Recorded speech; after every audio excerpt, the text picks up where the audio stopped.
In this video, the main topic is the loss of cultural identity. First of all, we need to know what is culture and what is identity. Let's begin.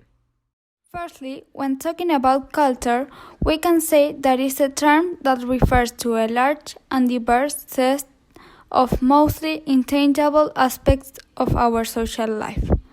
According to sociologists, culture consists of the values, thoughts, system of language, communication, and practices that people share in common and that can be used to define them as a collective. Different groups may have different cultures.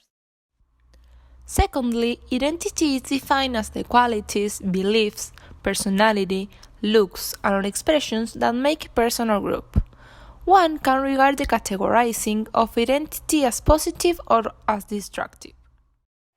Finally, cultural identity is the identity or feeling of belonging to a group.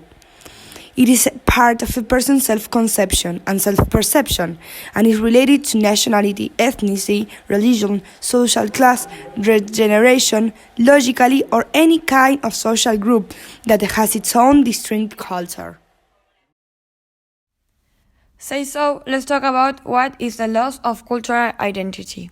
Cultural loss is described as a loss of a person's culture, usually due to a change in environment, such as immigration.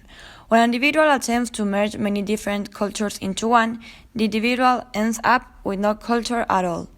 Cultural loss usually occurs when a smaller group encounters or becomes wrapped up in a larger and more dominant culture.